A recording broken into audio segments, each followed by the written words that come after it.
Hello friends, welcome to back my channel Physics World Alex Mugit. If you are new in my channel, please subscribe my channel and press the bell icon to get all the notifications of all my videos immediately.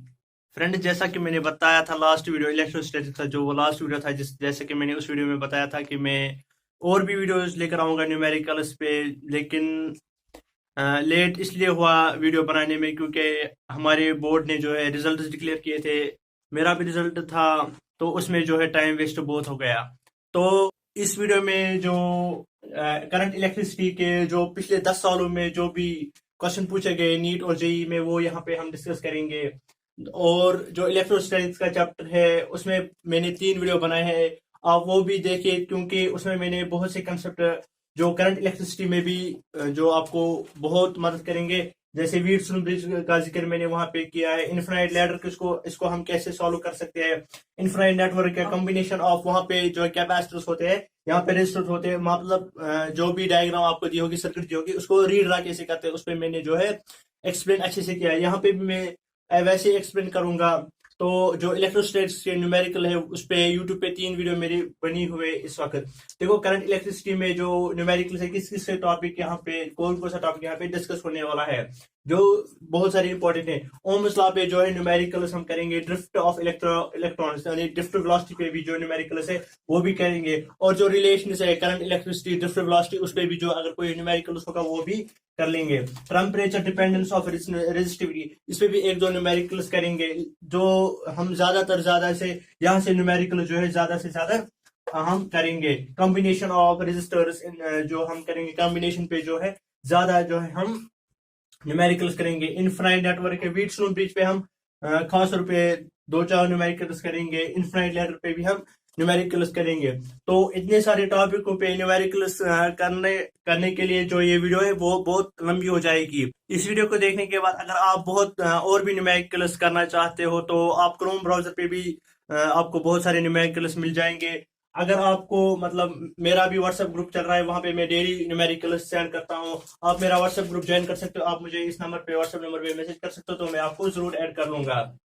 तो जो है specially मैं बोलूंगा जो मेरी state के जो जो भी मेरी फ्रेंड्स देख रहे हैं, क्योंकि हमारी यूटी गवर्नमेंट ने जो है लॉकडाउन यहाँ पे किया है और तमाम ट्यूशन सेंटर जो बंद है, तो स्पेशली जे एंड के जम्मू कश्मीर में जो भी बच्चे रहते हैं वो इस वीडियो को ध्यान से देखें। जैसा कि मैंने इलेक्ट्रोस्टैटिक्स के लास्ट वीडियो में भी बताया था कि मैं जो है केमिस्ट्री भी उठाने जा रहा हूँ, तो इस वीडियो के बाद शायद परसों जो है परसों से हम केमिस्ट्री उठाएंगे। सॉल्यूशंस का जो पहला चैप्टर है उस पर टॉप 25 न्यूमेरिकल्स कर लेंगे, और जो है मैथ्स का भी जो है पहले मैट्रिसेस करेंगे, और इम्पोर्टेंट मैट्रिसेस जो बहुत सारे जो है जम्मू कश्मीर के बच्चों ने पढ़ लिया होगा, तो मैं डायरेक्ट जो है कैलकुलस जो चैप्टर है वो मैं मतलब आसानी से पूरी एक्सप्लेनेशन के साथ पढ़ाऊंगा यहाँ पे। तो जो यहाँ पे ये करंट इलेक्ट्रिसिटी है, चैप्टर 2 है, क्लास 12। वीडियो स्टार्ट करने से पहले मैं थोड़ा सा इंट्रोडक्शन दूंगा कि जब कॉम्बिनेशन होगा, सीरीज होगा, पैरेलल होगा, करंट क्या रहती है, रेजिस्टेंस क्या रहती है, क्योंकि वो जो मैंने कैपेसिटर्स में भी बोला था कि वो बहुत इंपॉर्टेंट है। पहले मैं थोड़ा सा उसमें जो है इंट्रोडक्शन दूंगा, क्योंकि इसमें से बहुत भी मेरे फ्रेंड्स ऐसे हैं कि जो अभी इंटरनेट के लिए तैयारी कर रहे हैं, और अभी जो है बहुत सारे बच्चे 12th में भी पढ़ रहे हैं, जो इस वक्त इस वीडियो को देख रहे हैं। तो पहले मैं थोड़ा सा एक्सप्लेनेशन दूंगा कि थोड़ा सा इंट्रोडक्शन दूंगा कि सीरीज में करंट क्या रहती है, पैरेलल में करंट क्या रहती है, रेजिस्टेंस क्या रहती है।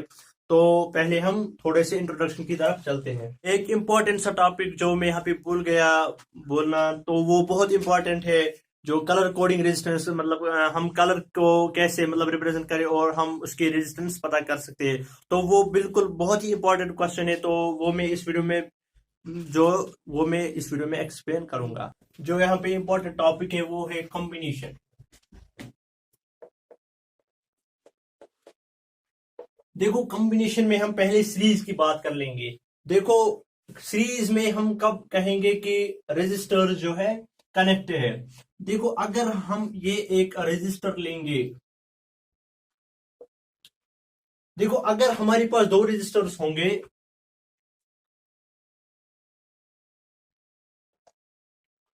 देखो ये 2 रेजिस्टर्स हम कहेंगे कि ये सीरीज में है, लेकिन हम ये कब कहेंगे कि ये सीरीज में है। देखो ये इसके 2 टर्मिनल से, एक रेजिस्टर के, और ये दूसरे के 2 टर्मिनल से। देखो यहाँ पे अगर मैं इसका ये पॉजिटिव टर्मिनल मान लूंगा और ये इसका नेगेटिव टर्मिनल, अब इसके हिसाब से ये वाला ये कौन सा टर्मिनल बन जाएगा, ये बन जाएगा पॉजिटिव टर्मिनल और ये बन जाएगा नेगेटिव टर्मिनल। तो अगर आप यहाँ पे गौर से देखेंगे तो सीरीज कॉम्बिनेशन में क्या हम बोले आएंगे, सीरीज कॉम्बिनेशन में हम ये बोलेंगे कि एक रजिस्टर का पॉजिटिव टर्मिनल दूसरे रजिस्टर के नेगेटिव टर्मिनल के साथ कनेक्ट किया होता है।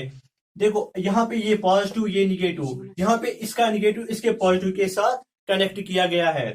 देखो अगर मैं यहाँ पे अब करंट की बात करूंगा, जैसे कि मैंने बोला था कैपेसिटर्स में, जब कैपेसिटर सीरीज में बंधे हुए होते हैं, यहाँ पे कौन सी चीज सेम रहती है, यहाँ पे चार्ज सेम रहती है और पोटेंशियल वेरी हो जाती है, डिफर हो जाती है। अब अगर मैं यहाँ से इसमें से करंट पास करूंगा, अगर सीरीज में रजिस्टर्स कंबाइन किए गए हो, तो अगर मैं इसमें से करंट पास करूंगा तो यहाँ पे भी करंट सेम रहेगी, यहाँ पे भी करंट सेम रहेगी। पहली बात ये आपको दिमाग में रखनी है, जो अगर रजिस्टर सीरीज में कनेक्ट किए गए हो तो जो करंट है वो सेम रहती है, करंट सेम रहती है और पोटेंशियल डिफर हो जाता है। और जो खास बात यहाँ पे है, जो हमें वीडियो में बहुत जरूरत पड़ेगी, इक्विवेलेंट, अगर हमें इक्विवेलेंट रेजिस्टेंस यहाँ पे निकालनी है, इक्विवेलेंट रेजिस्टेंस अगर हमें सीरीज में निकालनी है, सीरीज में इक्विवेलेंट रेजिस्टेंस बिल्कुल जो हमने कैपेसिटर में पढ़ा था, सीरीज में कैपेसिटर जो पैरेलल में जो इक्विवेलेंट कैपेसिटेंस थी वो यहाँ पे सीरीज में है। यहाँ पे अगर हम इसका नाम रखेंगे R1 इस रेजिस्टर का और इस रेजिस्टर का नाम रखेंगे R2, अगर हम सीरीज में बात करेंगे यहाँ पे जो रेजिस्टेंस का, यहाँ पे रेजिस्टेंस का डायरेक्ट सम होता है, इसकी रेजिस्टेंस का सम इस सीरीज की रेजिस्टेंस का सम। अब जितने भी रेजिस्टर सीरीज में बंधे हुए उनको डायरेक्ट सम होता है, तो हमें क्या मिलेगी, वहां पे हमें भी इक्विवेलेंट कैपेसिटेंस मिलेगी सीरीज में।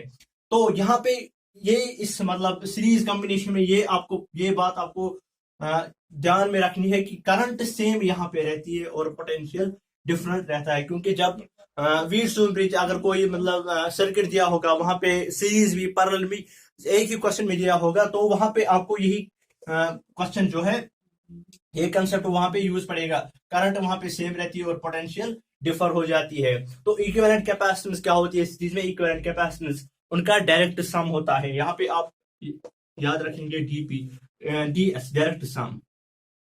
अब हम कॉम्बिनेशन के दूसरे टॉपिक पे बात करेंगे, यहाँ पे है अब पैरेलल कॉम्बिनेशन। देखो हम कब कहेंगे कि resistors are connected in parallel, देखो अगर हम ये एक रजिस्टर लेंगे और ये हम दूसरी रजिस्टर लेंगे, देखो हम ये कब कहेंगे ये दो रजिस्टर जो है ये पैरेलल में कनेक्ट किए गए हैं, अगर हम इसकी रेजिस्टेंस R1 और R2 लिखेंगे। देखो अगर मैं इसकी ये पॉजिटिव टर्मिनल लूंगा और ये नेगेटिव टर्मिनल, ये इसका पॉजिटिव टर्मिनल और ये इसका नेगेटिव टर्मिनल। देखो अगर मैं ये बता दूंगा कि अगर एक रजिस्टर का दूसरे रजिस्टर के साथ सेम टर्मिनल कनेक्ट किया गया हो, यहां से इस रजिस्टर का पॉजिटिव टर्मिनल और इस रजिस्टर का पॉजिटिव टर्मिनल और इस रजिस्टर का सेम रजिस्टर का नेगेटिव टर्मिनल अगर सेम टर्मिनल जुड़े हुए हो, सेम टर्मिनल कनेक्ट किए गए हो, तो मैं बोलूंगा कि resistor are connected in parallel.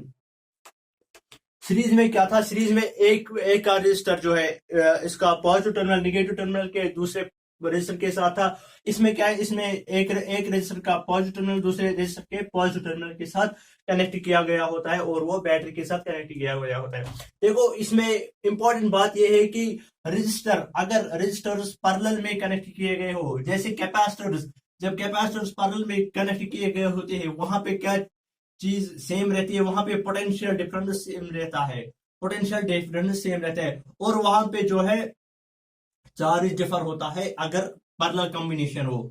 देखो अब यहाँ पे पैरेलल कॉम्बिनेशन में अगर पैरेलल कॉम्बिनेशन रेजिस्टर्स का हो, तो यहाँ पे इंपॉर्टेंट बात आपको ये याद रखनी है कि यहाँ पे जो पोटेंशियल डिफरेंस यहाँ पे सेम रहती है और यहाँ पे जो करंट है वो यहाँ पे डिफर हो जाता है। अगर यहाँ पे मैं यहाँ से करंट पास थ्रू करूंगा, अगर मैं यहाँ से I करंट पास करूंगा, तो यहाँ पे I हमें ये यहाँ पे नहीं मिलेगा, यहाँ पे I1 और यहाँ पे I2 मिलेगा। ये बात आपको इसमें ध्यान रखनी है। अगर और एक इंपॉर्टेंट बात यहाँ पे जो इक्विवेलेंट कैपेसिटेंस है, अगर हम पैरेलल में इक्विवेलेंट कैपेसिटेंस इक्विवेलेंट रेजिस्टेंस निकालेंगे, इक्विवेलेंट रेजिस्टेंस बराबर होती है 1/R1 प्लस 1/R2। अब जितने भी कैपेसिटर्स हो, अगर जितने भी रेजिस्टर्स हो पैरेलल में, पैरेलल कॉम्बिनेशन में, वो हम वहां से हम इक्विवेलेंट कैपेसिटेंस कैसे निकालेंगे? 1/R1 प्लस 1/R2 1/R3 जितने भी अब होंगे 1/Rn। अगर दो होंगे, दो के लिए यहाँ पे एक फॉर्मूला है, प्रोडक्ट डिवाइड बाय सम। जो भी दो रेजिस्टर्स हो, पहले प्रोडक्ट करो और उन्हीं दो रेजिस्टेंस को सम करो, तो वहां पे डिवाइड करो, जो भी आपको वहां पे रेजिस्टेंस मिलेगी वो इक्विवेलेंट रेजिस्टेंस मिलेगी अगर पैरेलल में दो कैपेसिटर्स बंधे हुए हैं। यहाँ पे इंपॉर्टेंट बात यही है कि पोटेंशियल क्या रहता है, करंट क्या रहता है, यही यहाँ पे आपको ध्यान में रखनी है ये बात।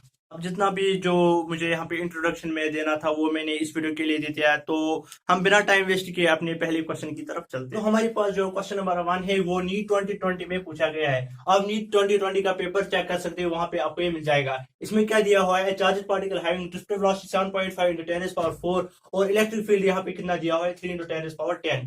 हमें क्या निकाला है? हमें यहाँ पे मोबिलिटी निकाली है। अगर मैं आपको यहाँ पे बता दूंगा, ये डायरेक्ट फॉर्मूला बेस्ड क्वेश्चन है, क्योंकि यहाँ पे आपको पता है मोबिलिटी की फॉर्मूला जो होती है, मोबिलिटी की formula mu equals to drift velocity divide by electric field है। अगर यहाँ पे हम वैल्यू सब्स्टिट्यूट करेंगे तो यहाँ पे हमें क्या मिल जाएगा? ये 10⁻⁻4 है। अगर हम यहाँ पे इसको वैल्यू सब्स्टिट्यूट करेंगे, यह हमें मिल जाएगा 7.5 × 10⁻⁻4 और इलेक्ट्रिक फील्ड हमें कितना दिया हुआ है? 3 × 10⁻10। देखो अगर हम यहाँ पे इसको सिंपलीफाई करेंगे 3132.5, ये हमें क्या मिल जाएगा अगर हम यहाँ पे इसको सिंपलीफाई करेंगे? देखो यहाँ पे डिनोमिनेटर में, यहाँ पे जो डिनोमिनेटर में है वो पावर यहाँ पे पॉजिटिव है। अगर हम इसको यहाँ पे सॉल्व करेंगे, ये ऐसी फॉर्मूला है 1/x = x⁻⁻1, तो यहाँ पे हमें क्या मिल जाएगा? अगर डिनोमिनेटर में पावर पॉजिटिव होगा तो अगर हम उसको न्यूमिनेटर में लेंगे, वहां पे उसका पावर चेंज होता है, वो निगेटिव बन जाता है। इसके हिसाब से अगर हम यहाँ पे देखेंगे, यहाँ पे हमें क्या मिल जाएगा? 2.5 × 10⁻⁻4 × 10⁻+10। यहाँ पे basis are same, powers will be added. अगर यहाँ पे हम इसको सिंपलीफाई करेंगे तो यह हमें मिल जाएगा 2.5 × 10 में से 4 गए, वहां पर बचेगा 6। तो क्या आप ऊपर देख सकते हो? अगर आप यहाँ पे देखोगे तो कौन सा ऑप्शन मिल जाएगा? यहाँ पे हमें ऑप्शन फर्स्ट मिल जाएगा।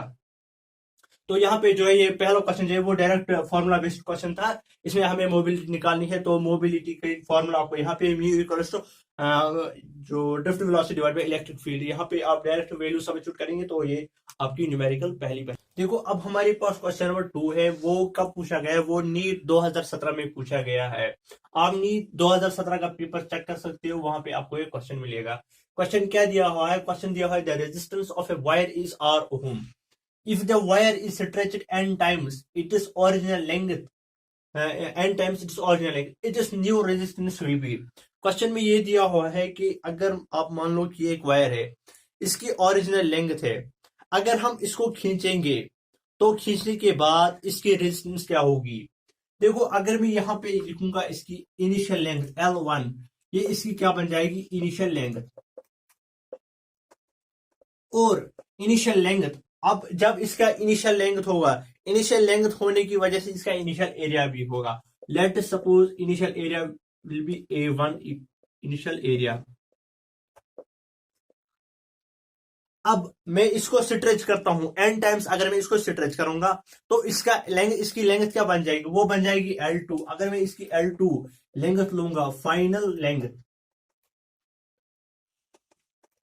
और अब जब मैंने इसको स्ट्रेच किया n टाइम, जब मैंने इसको स्ट्रेच किया, लेंथ चेंज होने की वजह से इसका एरिया भी चेंज होगा। Area, let suppose final area will be A2। देखो इसको मैंने n टाइम स्ट्रेच किया, अगर मैं लूंगा L2, अब क्या बन जाएगा? L2 will become n times L1। देखो क्यों? L2 जो, और जो अब नई लेंथ बनी, अब इसको जो इनिशियल इसकी लेंथ थी, अब मैंने इनिशियल लेंथ को n टाइम्स खींचा, तो फाइनल लेंथ क्या बन जाएगी? Initial length n times. तो अगर मैं यहां से n निकालूंगा, n किसके बराबर आ जाएगा? It will become L2 divided by L1। देखो जब मैं इन्हें इसको स्ट्रेच किया, स्ट्रेच करने के बाद एक चीज जो है वो सेम रहेगी, दैट इज वॉल्यूम। अगर वॉल्यूम सेम रहेगा दैट मीन्स A2 वॉल्यूम किसके बराबर हो जाएगा, area into length, A2L2 equals to A1L1। It is final volume, it is initial volume, final volume is equal to initial volume. जब हम stretch करते हैं एक चीज सेम रहती है, दैट इज वॉल्यूम। देखो अगर हम यहाँ पे A1 यहाँ पे L2/L1, अगर हम यहाँ पे L2/L1 निकालेंगे, L2 divided by L1 equals to, अब L2/L1 किसके बराबर आ जाएगा, इट विल बिकम A1/A2। अब ये L2/L1 किसके बराबर है, N के बराबर, तो ये भी किसके बराबर बन जाएगा, N के बराबर। देखो अब अगर हम रेशियो करेंगे इनिशियल रेजिस्टेंस और फाइनल रेजिस्टेंस के बीच में, देखो अगर मैं फाइनल रेजिस्टेंस यहां पे लूंगा R2, अगर मैं रेशियो यहां पे करूंगा R2 डिवाइड बाई R1, तो R2 किसके बराबर बन जाएगा, rho times resistivity L2 divided by A2 whole divided by R1 किसके बराबर, R1 किसके बराबर बन जाएगा, rho L1 divided by A1। Rho will cancel, यहां पे हमें क्या मिल जाएगा, R2 divided by R1। It will become, यहां पे देखो it will become L2 divided by A2। देखो यहां पे इसको क्या हो जाएगा, यहां पे रेसिप्रोकल हो जाएगा, ये A1 ऊपर आ जाएगा, ये क्या बन जाएगा, A1 डिवाइडेड बाई L1। देखो अगर मैं यहां पे इसको गौर से देखूंगा, it is L2 divided by L1, L2 divided by L1, और ये क्या है, A1 डिवाइडेड बाई A2। अगर मैं इसको सिंप्लीफाई करूंगा, अगर मैं इसको ऐसे लिखूंगा, L2 डिवाइडेड बाई L के सामने में L लिखूंगा, L2 डिवाइडेड बाई L1, और यहां पे ये बन जाएगा multiplied by A1 divided by A2। अब इस L2 डिवाइड बाई L1 की जगह में क्या लिख सकता हूं, N, और A1 डिवाइड बाई A2 की जगह में क्या लिख सकता हूं, N। तो क्या मैं लिख सकता हूं R2 डिवाइड बाई R1। देखो L2 डिवाइड बाई L1 की जगह में क्या लिख सकता हूं, N, और A1 बाई A2 की जगह में क्या लिख सकता हूं, A1 बाई A2, या भी मैं N लिख सकता हूं। तो ये बन गया N²। अगर मैं यहां पे इसको लिखूंगा R2 इक्वल्स टू, अगर मैं इसको R1 इसको मल्टीप्लाई करूंगा, क्योंकि हमें इनिशियल टाइम देना है, तो यहां पे बन जाएगा R1 N²। तो यहां पे हमें जो है फाइनल रेजिस्टेंस निकल गई। फाइनल रेजिस्टेंस किसके बराबर हमें अब मिल गई, initial resistance into N²। That means अगर हमें N टाइम्स किसी जो वायर को जो है स्ट्रेच करेंगे N टाइम्स, तो हमें फाइनल रेजिस्टेंस क्या होगी, अब उस नई वायर की जो रेजिस्टेंस है वो किसके बराबर मिल जाएगी, N² times initial resistance. That is b part is the correct answer for this question. देखो क्वेश्चन नंबर 3 जो है ये नीट 2013 में पूछा गया है।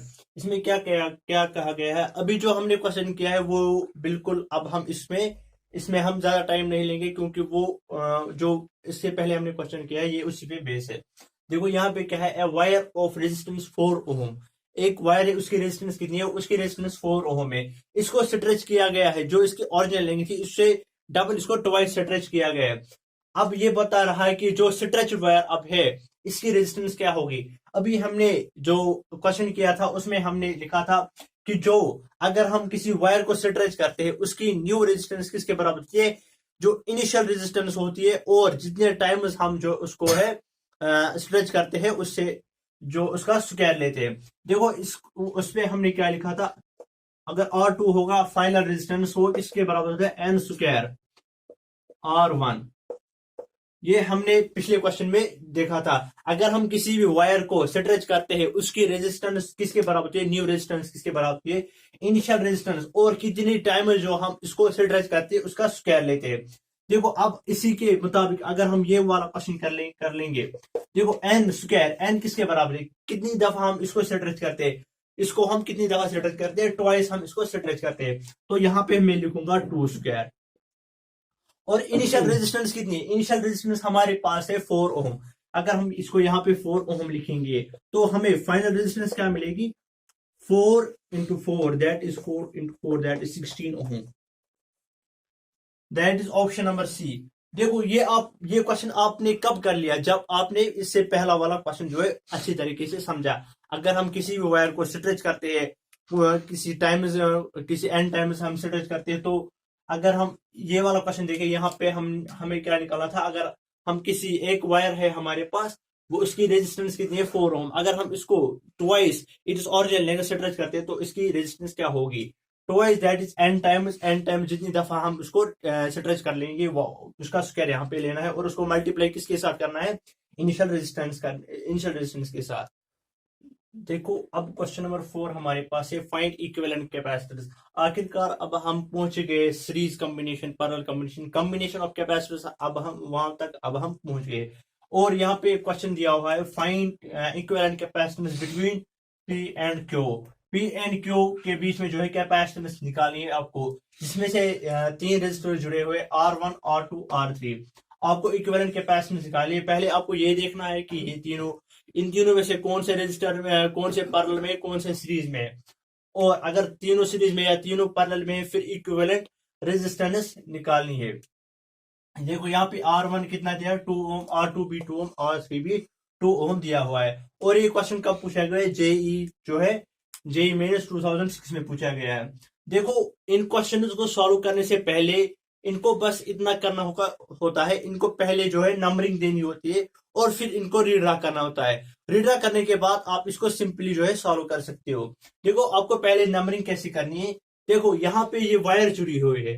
देखो अगर आप यहाँ पे देखोगे, अगर हम इस पॉइंट पे देखेंगे, पॉइंट पी पे, देखो अगर यहां से करंट जाएगी तो यहाँ पे सेम करंट यहाँ पे भी आ जाएगी। तो हम क्या इसको सेम पॉइंट लिख सकते हैं, यहाँ पे भी हम पी लिख सकते हैं। अब देखो, अब क्यू वाला पॉइंट, अब सेम क्यू यहां से जा रहा है और यहाँ पे क्यू करंट मिल रही है। अब यहाँ पे हम यहाँ पे लिख सकते हैं क्यू। बस ये आपको देखना है कि कौन सा वायर कहां से जुड़ा हुआ है।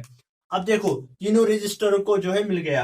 अब आपको करना क्या, अब आपको रीड्रा करना है। अब दोनों पॉइंट को आपको लिख लेना है, किन दो पॉइंट के बीच में। अगर मैं यहाँ पे पी पॉइंट लिख लूंगा और यहाँ पे क्यू पॉइंट लिख लूंगा।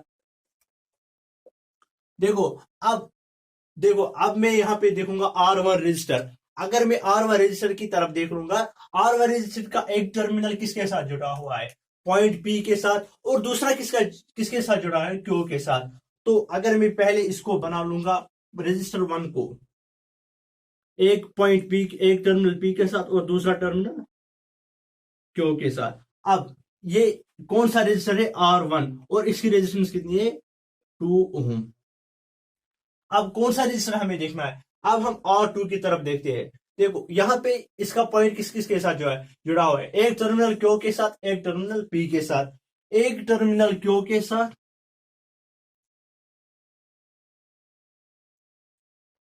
और एक टर्मिनल किसके साथ है, P के साथ। अब कौन सी रजिस्टर है, पहले ये कौन सा रजिस्टर है, R2, और इसकी रेजिस्टेंस भी कितनी है 2 ओम।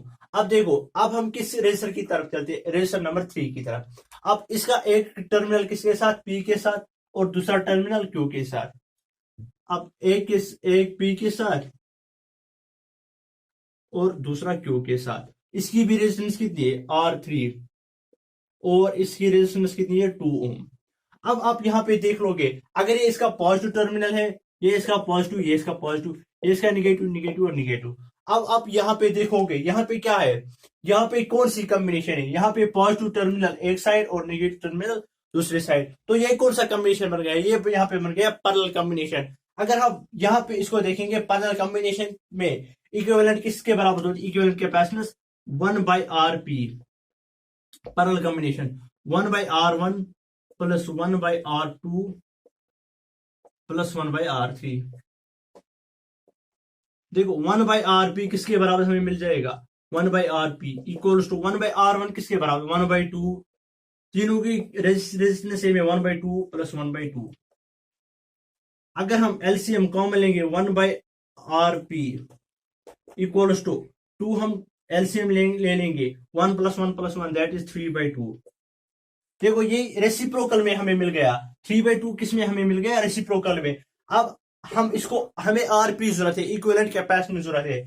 अगर हम आरपी लिख लेंगे, यहां से भी रेसिप्रोकल करेंगे और वहां से भी रेसिप्रोकल करेंगे, तो हमें कैपेसिटेंस रेजिस्टेंस कितनी मिल जाएगी 2/3। 2/3 ओम हमें कैपेसिटेंस मिल जाएगी। तो option number which option number is correct for this question, that is option number first is correct answer for this question. देखो इसमें क्या कहा गया था, देखो यहाँ पे ये लग रहा था सीरीज कॉम्बिनेशन, देखो ये कैपेसिटर, ये रेजिस्टर, ये रेजिस्टर, ये रेजिस्टर, लेकिन अगर आप इसको गौर से देखोगे, इन वायर्स को भी यहाँ पे देख लोगे, अगर ये सीरीज में होते तो यहाँ पे ये वायरस फिर नहीं जुड़े होते, यहाँ पे ये वायरस जुड़े तो इसका मतलब है कुछ ना कुछ तो इसमें गड़बड़ है। क्वेश्चन नंबर 5 हमारे पास क्या दिया हुआ है, 3 resistors 2 ohm, 4 ohm and 5 ohm are combined in parallel. This combination is connected to a battery of 12 volt. The total current drawn from the battery is। देखो हमारे पास क्वेश्चन ये है कि 3 रेजिस्टर्स, उनकी रेजिस्टेंस है 2 ohm, 4 ohm and 5 ohm, इनको combine किया गया है पैरेलल में। वहां से ही बता दिया गया है कि पैरेलल में इनको कंबाइन किया गया है। तो हमें क्या निकालना है, हमें अगर इन तीन को पैरेलल में जोड़ेंगे फिर इनको 12 वोल्ट बैटरी से कनेक्ट करेंगे तो टोटल करंट जो है बैटरी कितना देगी। तो देखो करंट क्वेश्चन हमारे पास कैसे है, देखो ये एक रजिस्टर है, ये दूसरा रजिस्टर है, क्योंकि ये पैरेलल में बंधे हुए हैं।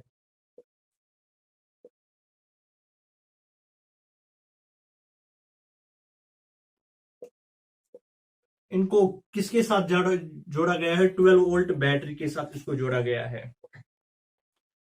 इसकी रेजिस्टेंस 2 ओम, इसकी रेजिस्टेंस 4 ओम, इसकी रेजिस्टेंस 5 ओम। इसको हम रेजिस्टर R1, इसको हम लिखेंगे R2 और इसको हम देंगे R3। देखो यहाँ पे क्या दिया है, यहाँ पे ये बोल रहा है कि पैरेलल में ये करंट क्यों बोल रहा है, टोटल करंट। देखो अगर अगर जो मैंने इसमें वो बात जो है आपको मदद देगी। देखो जो मैंने वीडियो में पहले ही बोला था कि अगर पैरेलल कॉम्बिनेशन होगा तो कौन सी चीज सेम रहती है, पोटेंशियल सेम रहता है, पोटेंशियल सेम रहता है।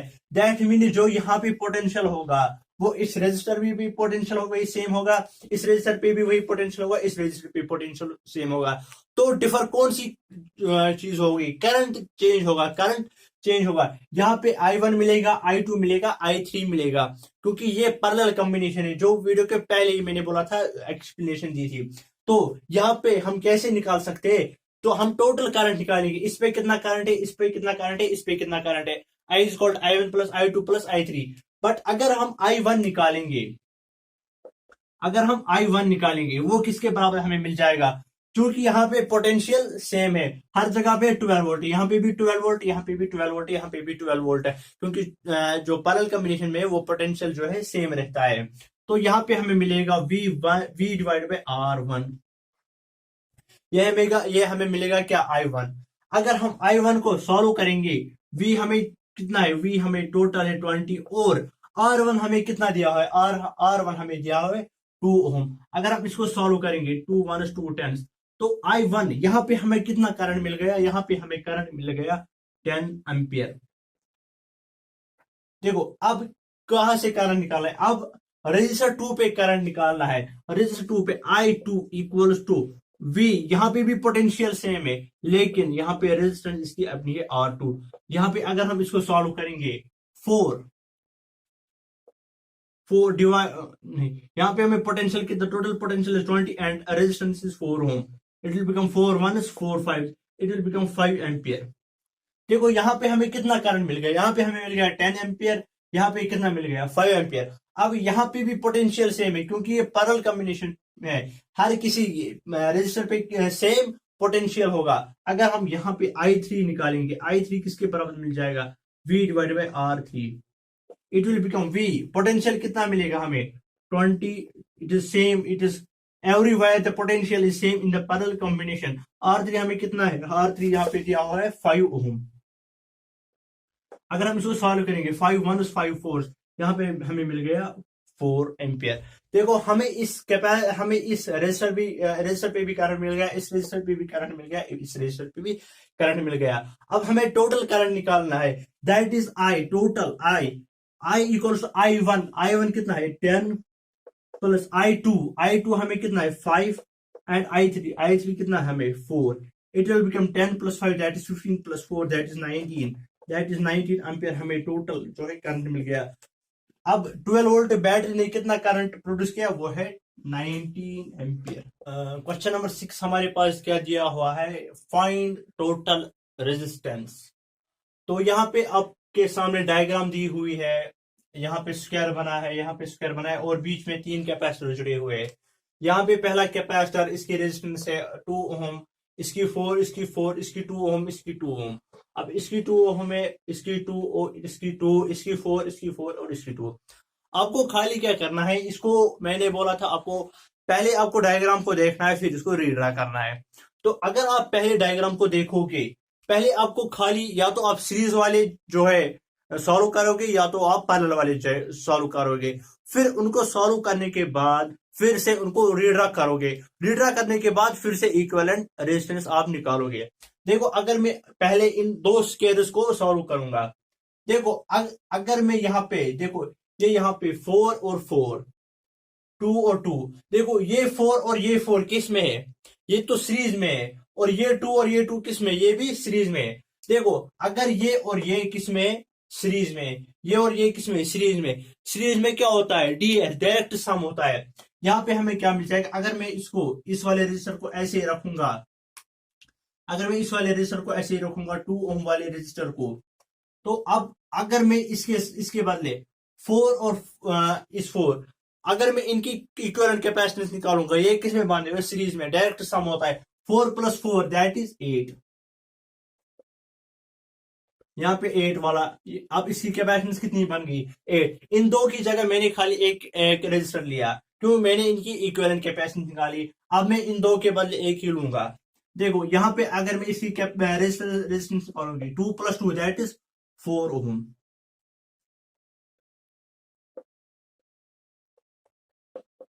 देखो पहले किस में थे, अब पहले सीरीज में थे, अब किस में आ गए, पैरेलल में। देखो अब मैं इसको ऐसे ही रखूंगा, ये इसको, ये यहाँ पे 2 ओम।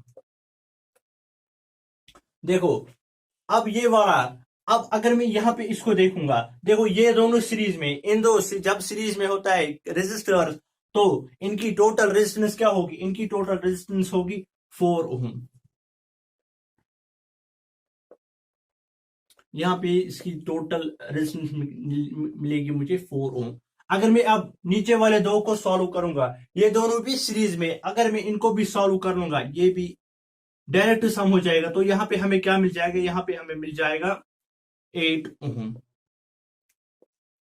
और यहाँ पे एक और जो है, तो हम यहाँ से रब कर लेंगे जी 2011। अब ये वाला एक और यहाँ पे एक कैपेसिटर बंधा हुआ है, दैट इज 2 ओम।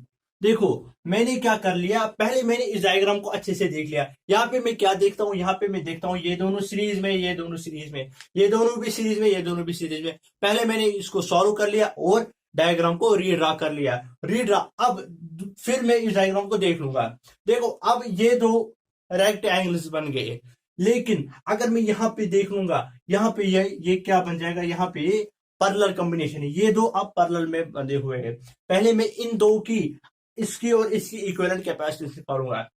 देखो पैरेलल में, अगर मैं पैरेलल में लिखूंगा, पैरेलल में क्या बन जाता है, 1/Rp plus 1/Rp equals to 1/Rm plus 1/R2। क्योंकि यहाँ पे खाली दो ही कैपेसिटर्स, दो ही रेजिस्टर्स बांधे हुए, तो यहाँ पे मैंने आपको जो है ट्रिक बताई थी, product divide by sum. Product, इन दो को प्रोडक्ट करना है और डिवाइड बाय सम करना है। अगर मैं इन दोनों को प्रोडक्ट करूंगा, ये क्या बन जाएगा, 24 डिवाइड बाय, अब सम कर लो, 8 + 4 दैट इज 12,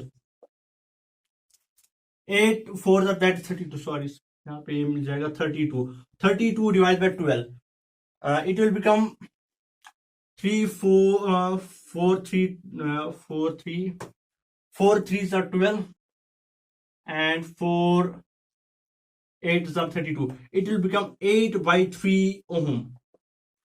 अगर मैं इस पैरेलल वाले, इस पैरेलल, ये दोनों पैरेलल में बंधे हुए हैं, अगर मैं इसको सॉल्व करूंगा तो हमें क्या मिल जाएगी, टोटल रेजिस्टेंस हमें कितनी मिल जाएगी, 8/3 ओम। अब यहाँ पे, अगर यहाँ पे भी आप देखोगे 4 and 8 product divide by sum, 4 8 that is 32 divide by 8 + 4 that is 12, 32 divide by 12। यहाँ पे भी हमें मिल जाएगा same resistance that is 8/3 ohm. अब मैं फिर से इस डायग्राम को रीड्रा कर लूंगा। देखो इसको मैं यहाँ पे सेम रखूंगा, इस 2 वाले ओम को, it is 2 ohm here, and यहाँ पे हम एक ही कैपेसिटर लेंगे, उसकी टोटल इक्विवेलेंट कैपेसिटेंस कितनी होगी 8/3 ओम। इसकी अब कितनी होगी 8/3 ओम। अब देखो ये वाला, ये अब यहीं पे अपना 2 ओम। अब इसके बदले भी कितनी मिल जाएगी हमें 8/3 ओम। और अब ये वाला एक और यहाँ पे 2 ओम वाला है अपना, इट इज 2 ओम हियर। देखो अगर हम यहाँ पे इसको अब सॉल्व करेंगे, अब ये 1 2 3 4 5, अब ये पांचों किस में, अब ये सीरीज में क्या होता है डायरेक्ट सम होता है। डायरेक्ट सम अगर मैं यहाँ पे इनको डायरेक्ट सम कर लूंगा, देखो 2 + 2 दैट इज 4 + 2 दैट इज 6।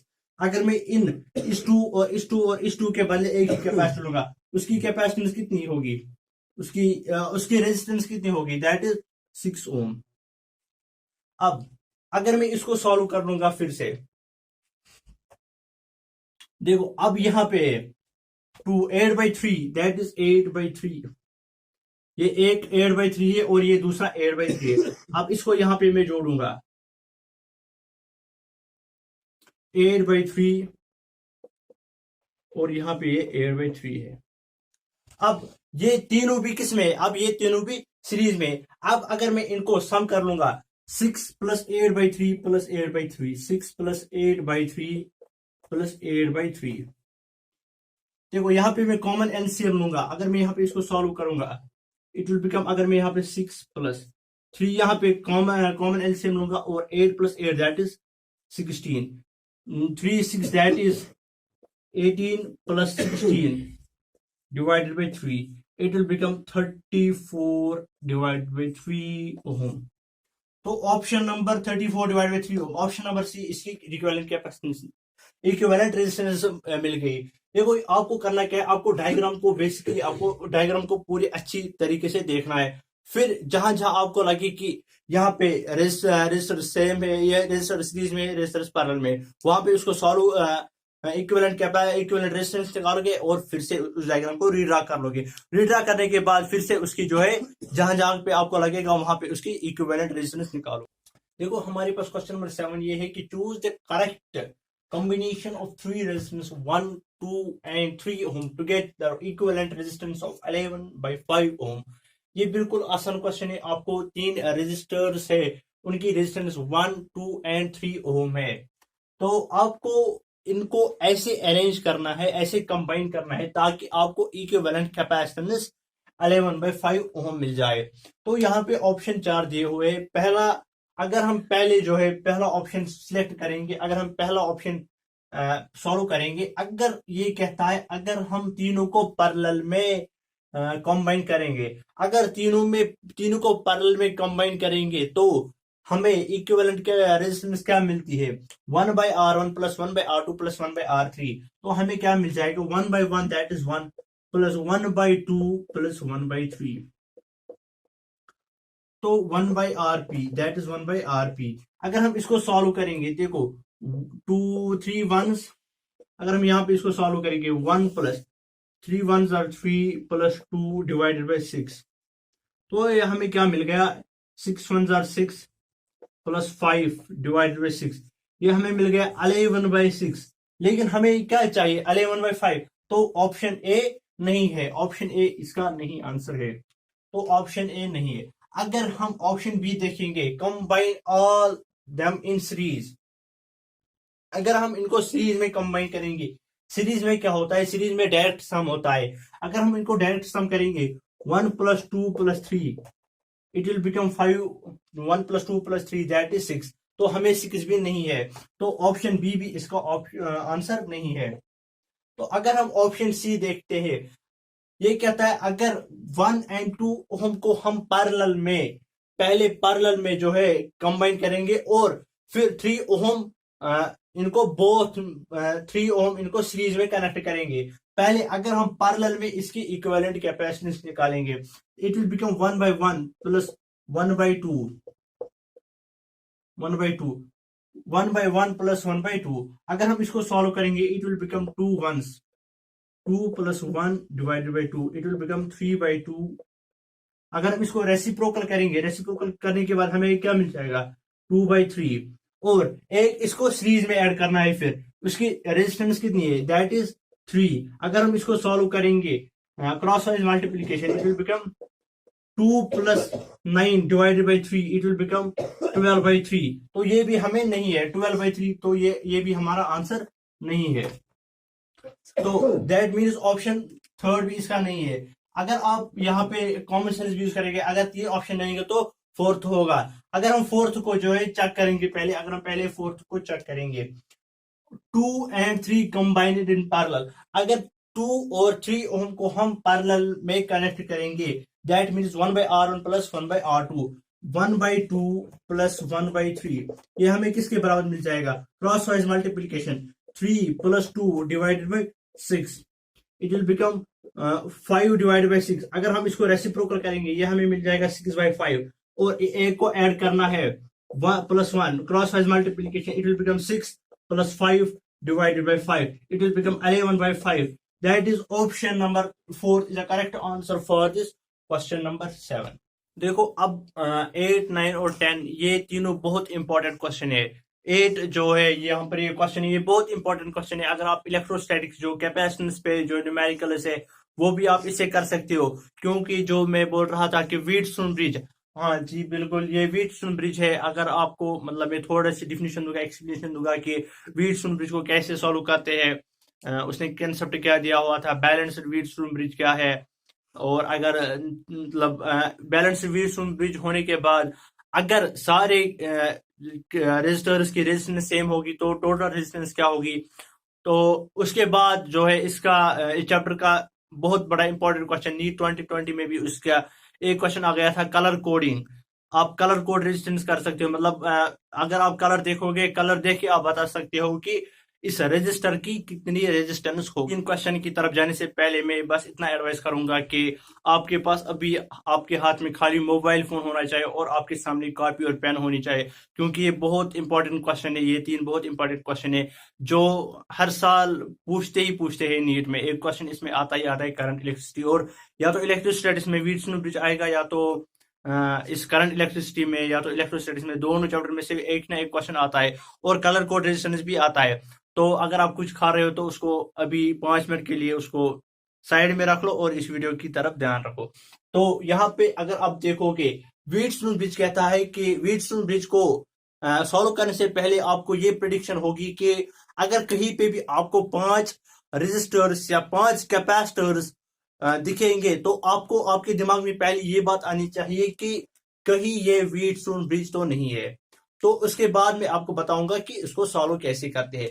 पहले जो पहली प्रिडिक्शन है, पहला आपको प्रिडिक्ट करना है कि अगर कहीं भी आपको 5 कैपेसिटर्स या 5 रेजिस्टर्स दिखे तो आपको पहले दिमाग में ये लाना है कि कहीं ये व्हीटस्टोन ब्रिज तो नहीं है। देखो यहाँ पे अगर आप देखोगे यहाँ पे भी 5 कैपेसिटर्स है।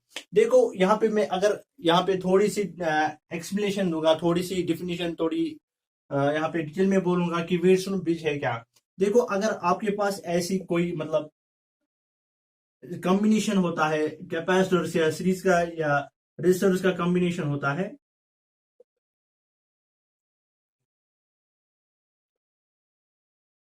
देखो अब आपके पास एक ये वाला जो है ये कैपेसिटर, अगर देखो ये वाला और ये वाला आप सॉल्व कर सकते हो, लेकिन जो ये बीच का है इससे कोई कनेक्शन किसी को भी किसी रेजिस्टर को भी नहीं है। तो व्हीटस्टोन ब्रिज कहता है अगर आपके पास ये वाला, अगर ये 2 ओम है, ये 4 ओम है, ये 2 ओम है और ये 4 ओम है, देखो व्हीटस्टोन ब्रिज ये कहता है कि आपको अपोजिट जो भी कैपेसिटर्स है अगर उनको आपको मल्टीपल करना है, मल्टीपल करने के बाद अगर अगर आप देखो, अगर आप यहाँ पे इन दो को मल्टीप्लाई करोगे, मल्टीप्लाई करने के बाद ये क्या आ गया, 4 into 4 दैट इज 16, और ये वाला क्या आ गया, 2 into 2 दैट इज 4, ये वाला 16 आ गया, ये वाला 4 आ गया। दैट मीन्स ये बैलेंस्ड व्हीटस्टोन ब्रिज नहीं है। देखो अगर मैं यहाँ पे थोड़ी सी रिप्लेस कर लूंगा, अगर मैं यहाँ पे 4 लिख लूंगा और यहाँ पे 4 4, अगर मैं यहाँ पे भी 4 लिख लूंगा, देखो 4 into 4 that is 16, 4 into 4 what is it, it is 16। देखो यहाँ पे भी मल्टीपल करने के बाद 16 आ गया और यहाँ से भी मल्टीपल करने के बाद 16 आ गया। अगर दोनों साइड से 16 आता है तो इसको हम बोलते हैं बैलेंस्ड व्हीटस्टोन ब्रिज।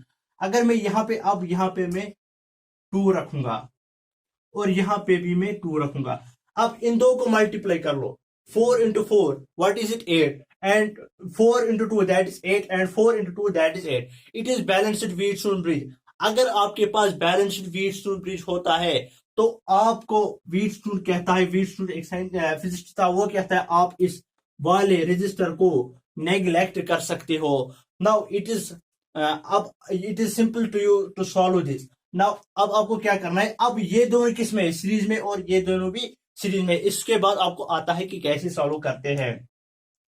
अब एक और इंपॉर्टेंट बात, अगर चारों की रेजिस्टेंस या कैपेसिटेंस, अगर कैपेसिटेंस की सेम हो, अगर सारी कैपेसिटेंस सेम हो तो इक्विवेलेंट कैपेसिटेंस भी टोटल उतनी ही आपको मिलेगी। तो अब हम इस क्वेश्चन को सॉल्व करते हैं, देखते हैं क्या होता है, इसको क्या मिले। ये ऑप्शन है इसके, और खास तौर पे ये नीट 2004 में पूछा गया है। इसको जितनी मेरी अभी उम्र है उसकी भी इस क्वेश्चन की उम्र इतनी होगी। मेरी डेट ऑफ बर्थ 2004 है। देखो अब अगर हम इसको सॉल्व करेंगे, देखो यहाँ पे आप क्या करोगे, अगर आप यहाँ पे डायग्राम को गौर से देखोगे, अगर हम इस पॉइंट क्यू को बाहर की ओर ले जाएंगे और इस पॉइंट पी को यहां की ओर ले जाएंगे, देखो अगर हम ऐसे इसको रीड्रा करेंगे, पॉइंट क्यू को हम ऐसे ही बाहर ले जाएंगे, ये ऐसे, देखो ये वाला, अब यहां पे हम सेम ट्रायंगल बनाएंगे।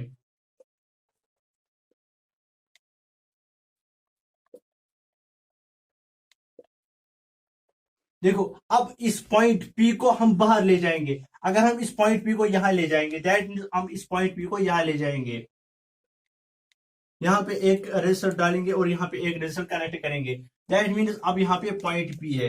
अब इनकी रेजिस्टेंस कितनी है, 2, इनकी, इसकी भी 2, इसकी 2, इसकी 2, इसकी 2 ओम। देखो मैंने क्या किया, इस पॉइंट क्यू को, देखो अगर यहाँ पे आप क्वेश्चन को डायरेक्ट देखोगे, देख लोगे, या ये क्वेश्चन बहुत ही कॉम्प्लेक्स लगता है। पॉइंट पी और पॉइंट क्यू को आपको in between point P and point Q आपको टोटल रेजिस्टेंस निकालनी है। देखो अगर आप इसको गौर से देखोगे, इस पॉइंट क्यू को आप बाहर ले जाओगे और इस पॉइंट पी को यहाँ की ओर ले जाओगे, तो देखो मैंने इस पॉइंट को बाहर लिया और इस पॉइंट पी को उठा के यहाँ पे रख दिया। अब देखो ये क्या है, बैलेंस्ड व्हीटस्टोन ब्रिज। कैसे आप ऐसे कर सकते हो, 2 into 2 that is 4, 2 into 2 that is 4, what is it, it is balanced Wheatstone bridge. Balanced Wheatstone bridge होने के बाद अब हम इस वाले क्या कर सकते हैं, इस वाले रेजिस्टर को अब हम नेग्लेक्ट कर सकते हैं। नेग्लेक्ट करने के बाद मैंने एक और इंपॉर्टेंट बात आपको बताई कि अगर नेग्लेक्ट करने के बाद, बैलेंस्ड व्हीटस्टोन होने के बाद, अगर चारों रेजिस्टर्स की रेजिस्टेंस सेम होगी तो उतनी ही इक्विवेलेंट रेजिस्टेंस भी मिलेगी। अगर इसकी 2 ओम है तो इक्विवेलेंट भी 2 ओम ही मिलेगी। अगर हम इसको थोड़ा सा यहाँ पे सिंपलीफाई करेंगे, अगर हम यहाँ पे इसको सॉल्व करेंगे, ये दोनों किसमें, ये दोनों सीरीज में बांधे हुए हैं। देखो अब इन दोनों की जगह में एक ही रेजिस्टर लूंगा, 2 + 2 सीरीज में डायरेक्ट सम होता है, 2 + 2 दैट इज, यहाँ पे हम एक ही लेंगे, इट विल बिकम 4 ओम, और यहाँ पे भी 2 + 2 दैट इज 4 ओम। देखो अब अगर मैं इसको सॉल्व करूंगा, अब ये दोनों पैरेलल में क्या होता है, ये दो है, product divide by sum, 4 4 that is 16 divided by 4 + 4, product divide by sum, 4 + 4 that is 8, 8 1 is 8, 8 1 is 8, it will become 2 ओम। तो इसका आंसर है 2 ओम। इसमें खास बात ये थी कि आपको डायग्राम को गौर से देखना था और उसको रीड्रा करना था। रीड्रा क्या करना था, इसको इस पॉइंट बी को बाहर ले जाना था, इस पॉइंट क्यू को इधर ले जाना था। ये बन गया व्हीटस्टोन ब्रिज। व्हीटस्टोन ब्रिज होने के बाद ये बन गया balanced Wheatstone bridge. Balanced Wheatstone के बावजूद इनकी चारों की रेजिस्टर्स की रेजिस्टेंस सेम थी, तो टोटल इक्विवेलेंट रेजिस्टेंस भी हमें उतनी ही मिल गई। हमारे पास इंपॉर्टेंट क्वेश्चन है जिसका मैं जिक्र कर रहा था, कलर कोड रेजिस्टेंस। आपको कोई रजिस्टर दिया हुआ होता है और उसके ऊपर कलर दिया हुआ होता है, और उन कलर्स को देख के आपको ये बोलना होता है कि उसकी रेजिस्टेंस क्या हो सकती है। तो थोड़ा सा मैं इंट्रोडक्शन दूंगा कि कलर कोड रेजिस्टेंस कैसे निकालते हैं। कलर कोड रेजिस्टेंस निकालने के लिए आपको एक फॉर्मूला होती है, A B into 10⁻⁶ plus minus D. देखो ए क्या होता है, ए ये वाला होता है, बी ये वाला होता है, सी ये वाला होता है और डी ये वाला होता है। देखो कलर कोड रेजिस्टेंस, अब आपको इन कलर्स की कोडिंग बस याद रखनी है। ये 9 कलर्स है, इनकी आपको कोडिंग याद रखनी है। देखो पहले आप कलर्स को कैसे याद रख सकते हो। कलर्स को आप ऐसे याद रख सकते हो, B B Roy of Great Britain, great G से ग्रेट, बी से Britain, had a good, G से गुड वाइफ। बस 1 2 3 4 5 6 7 8 9 कलर्स है। B B Roy of, G for great, B for Britain, had a good wife. अगर हम इसको लिखेंगे भी तो उसमें टाइम जाएगा। देखो बी से ब्लैक, बी से ब्राउन, आर से रेड, ओ से ऑरेंज, वाई से येलो, जी से ग्रीन, बी से ब्लू, एक और जी से ग्रे और डब्ल्यू से व्हाइट। अब देखो कोडिंग कैसी है, यहां से 0 से कोडिंग स्टार्ट कर लो। 0 1 2 3 4 5 6 7 एंड 8। देखो यहां से आपको कोडिंग याद रखनी है। बीबी रॉय, ये इसकी ट्रिक है, इसको आप याद रखेंगे। B B Roy of Great Britain had a very good wife, had a very good wife, had a very good wife. यहां से वायलेट एक कलर है, violet, violet, had a very good wife. तो यहां पे इसका आ जाएगा 8 और इसका आ जाएगा 9 वाइट का। देखो अब आपको करना क्या है, पहले आपको ए वाला देखना है। ए वाला कौन सा यहाँ पे है, ए वाला यहाँ पे येलो है। अब येलो किस नंबर पे आ रहा है, 4 पे। देखो यहाँ पे हम लिखेंगे 4, ए के बदले 4। देखो ये वाला ए है, ये बी, ये सी और ये डी है। देखो पहला हम लिखेंगे ए वाला। ए पे कौन सा है, ए पे येलो है और येलो की कोडिंग क्या है, येलो की कोडिंग 4 है। अब बी है, ए और बी को आपको मल्टीप्लाई नहीं करना है, ए को ऐसे ही रहना है। एक ए का वैल्यू क्या है और बी का वैल्यू ए के वैल्यू के साथ में लिखना है खाली। देखो बी पे कौन सा कलर है, बी पे कौन सा कलर है, वायलेट वाला। अब वायलेट वाला इसकी कोडिंग क्या है, इसकी कोडिंग 7 है, वायलेट की कोडिंग 7 है। इसको मल्टीप्लाई 7 से नहीं करना है, खाली यहाँ पे 7 लिखना है। अब 10 टू द पावर ऑफ सी। अब देखो सी किस कलर पे, ब्राउन। अब देखो ब्राउन की कोडिंग क्या है, ब्राउन, ब्लैक की 0 है और ब्राउन की क्या है 1 इंटू 10⁻1। और डी मतलब टॉलरेंस। गोल्ड दिखा रहा है 5% टॉलरेंस, गोल्ड क्या दिखा रहा है, 5% टॉलरेंस, 5% टॉलरेंस। देखो अब इसको मल्टीप्लाई कर दो इस 10 के साथ, it will become 470 kilo ohm, 5% tolerance. अब ये वाला कौन सा ऑप्शन है, option number 470 kilo ohm, 5% tolerance, ये वाला है। देखो ऑप्शन ये यहाँ पे 4700 किलो ओम, यहाँ पे 470 किलो ओम, 5% टॉलरेंस यहाँ पे दिखा रहा है। इसका आंसर सी पार्ट है। देखो आपको करना क्या है, पहले आपको कलर से याद रखने हैं, फिर इनकी कोडिंग याद रखनी है बस। और ये फॉर्मूला याद रखना है, A P into 10⁻⁶ plus minus D. D होता है टॉलरेंस, गोल्ड 5% टॉलरेंस दिखा रहा है। अब इसको आप कैसे याद रख सकते हो, B B Roy of Great Britain had a very good wife, और फिर आप यहाँ पे कलर कोडिंग देख सकते हो। और बिल्कुल यही क्वेश्चन नीट 2020 में पूछा गया था, और आपको इसको गौर से याद रखना है। ये वाली कलर कोडिंग आपको गौर से याद रखनी है। अब हमारे पास सेम क्वेश्चन है, क्वेश्चन नंबर 10, क्वेश्चन नंबर 9 की तरह सेम है। देखो ये चार्ट मैंने ऐसे ही रखा क्योंकि ये क्वेश्चन बिल्कुल क्वेश्चन नंबर 9 के जैसा है, लेकिन ये उसका रेसिप्रोकल है। देखो, a carbon resistor of 447 plus minus incremented by 4.7 kilo ohm is to be marked with rings of different colors for its identification. The color code sequence will be, ये कहता है कि हमारे पास एक कलर कोड रजिस्टर है, उसकी resistance है, colour code resistance है 47 प्लस माइनस 4.7 किलो ओम। आपको बताना है कि जो वो रजिस्टर होगा उसकी रिंग्स का कलर कैसा होगा, कलर का आइडेंटिफिकेशन आपको बोलना है।